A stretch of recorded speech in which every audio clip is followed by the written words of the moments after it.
to help make it more appealing to yummy mummies on the school run. Now this is the kind of car you're probably considering if you're looking at something like a Peugeot 5008 or a Skoda Kodiaq, and it starts from just over £26,000. However, you can save an average of almost £2,000 off one through carwow. In fact, if you click on the pop-out banner just up there in the top right hand corner of the screen, or follow the link below the video, you can go to carwow to make sure you're paying the right price for your new car. Right, and let's start this review by talking about this car's design. And I think it's an all right looking thing. It's definitely a Japanese car, but I like this. Look, there's no fake exhaust pipes here. They are real. On many of this car's rivals, they're not. They're just weird fake things. Now this is a higher spec car, so you get things like the larger alloy wheels and roof bars. The lesser versions, the entry level car, doesn't have the roof bars, has 17-inch alloys. Also, it doesn't have fog lights. And as with most cars these days, as you move up the range, you get more shiny bits of trim. So yeah, all right on the outside. How about the inside? Oh my God, what has Honda done here? Look at this fake wood here and here and here. It is vile. God, I don't know what they're thinking. The rest of the design is all right though. I like the fact you've got this leatherette effect here and here on the door tops as well. Elsewhere though, quality isn't so good, so it's all a bit scratchy here, and check this out. Wobbly centre console, that's not ideal. Then there's the layout. Generally it's quite good and intuitive. Then there's things like this, look. With the gear selector in park, it's harder to get to these climate control buttons. They haven't thought that through now, have they? I do like this though, look. Some visors nice and large, so they do block out the sun when it's getting in your eyes. And check this out. The glasses holder also doubles as a little mirror to spy on your children to make sure they're not messing about in the back. Now though, let's talk about this car's specs. The entry-level S model gets adaptive cruise control, which can keep you a safe distance from the car in front, and you can alter the distance yourself, and it has lane keeping assist to steer you to keep you safely in lane. It also has auto emergency braking and an SOS function, so if you have an accident, it'll automatically call the ambulance. And the S also has automatic headlights. The SE gets a 7-inch touchscreen with built-in sat-nav rather than the horrible entry-level system. Look at that, it's awful. There's also front and rear parking sensors and a reversing camera. And then there's dual-zone climate control, so the driver and passenger don't have to argue over the temperature. However, you should pay extra to move up to this SR model because it's the pick of the range, and it adds things like LED fog lamps, blind spot monitoring, and the all-important leather interior, darling. At the top of the range is the EX, and it adds some things you don't really need, like a heads-up display, a panoramic glass roof, and an automated tailgate, if you find it too difficult to do that. Now let's continue this review by talking about the car's infotainment system, because it is a real weak point. I quite like the way it's mounted, however the screen is quite small, so there's a lot of bezel.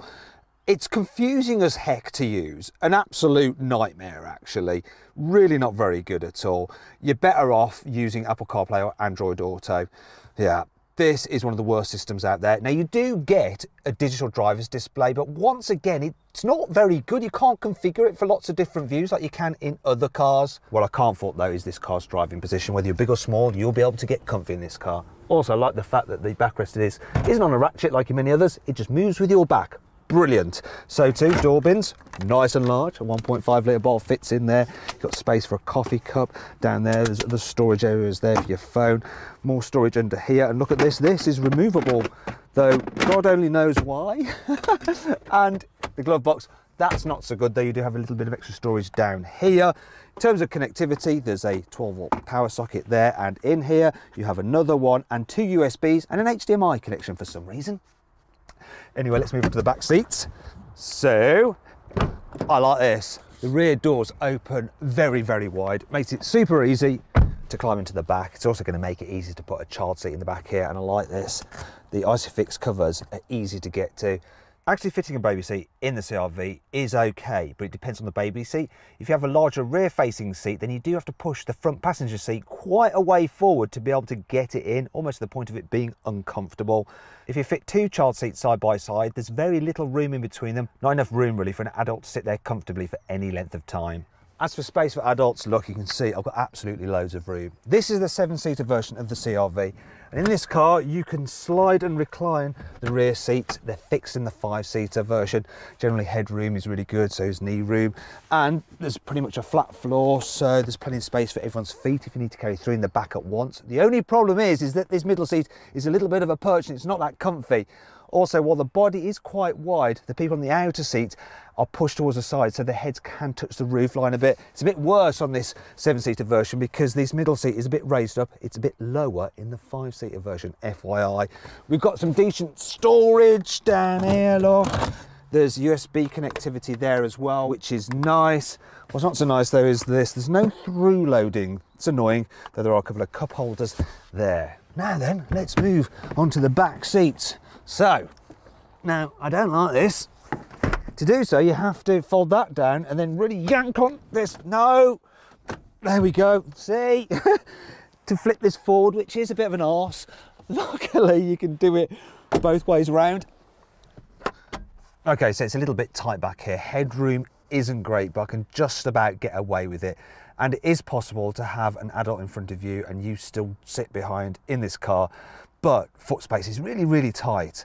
And I think overall, if you want a car which can carry people in the back row in more comfort, you want to check out my review of the Kia Sorento, and you can do that by clicking on the pop-out banner up there. Right, now let's check out the boot. See, this thing is such a faff. Getting in and out. Right, I've got to put it back now so I can show you the boot space. And yes, faffage, more faffage, and you're going to get bored. I'm getting bored. Now the first thing I want to show you is that in 7-seater, guys, you think, oh my gosh, I might be able to, bear with me, fit a suitcase in there. Look at that. But no, it's not possible. Now there are some weird quirks about this boot. For instance, when I fold down the seat backs to go to 5-seater mode, you then have this ridge here. So Honda have come up with a solution of this. You raise this section up, if I can.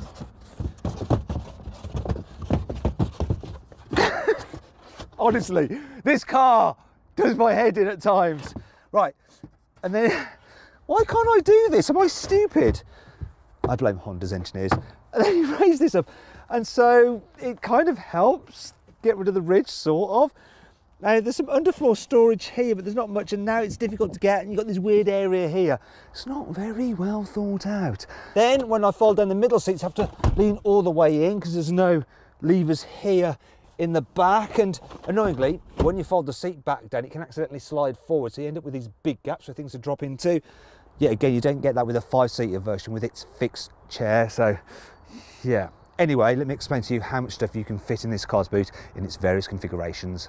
In 2-seater mode, with all the rear seats folded, you'll be able to fit in 3 large boxes along with 10 small ones. You'll also be able to add 1 large and 1 small suitcase, as well as a soft bag. You can also add a set of golf clubs and a foldable pram, but only if you remove that adjustable shelf. Fitting a bike in is of course easy, and you can do it with both wheels attached. In 5-seat mode, there's space for 1 large suitcase, 2 small ones, a set of golf clubs, a folded pram and a soft bag. With all 7 seats in place, there really isn't that much room. All you can fit is 2 small suitcases and a soft bag. There's not room for anything else at all. Overall, this car's boot is quite spacious, but I don't think it's quite as practical as a Skoda Kodiaq. And if you click up there on the pop-out banner in the top right-hand corner of the screen, or follow the link below the video, you can see my full in-depth video review of the Skoda. Now then, it's time for the CarWow 5 annoying things about this car. While the normal version of the CR-V can tow a trailer of up to 2 tons, the hybrid can only tow one of 750 kilos. This car doesn't come with any form of load cover, which is annoying if you want to keep things out of sight in the boot. So you might have to improvise like this. And in case you're wondering, I stole this from a Hyundai Santa Fe.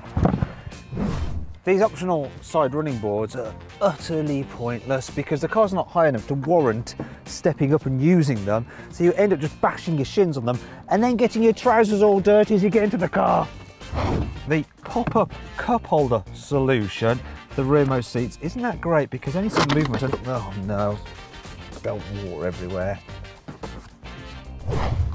The back windows don't go all the way down, so it's a bit uncomfortable if you want to just rest your arm like that.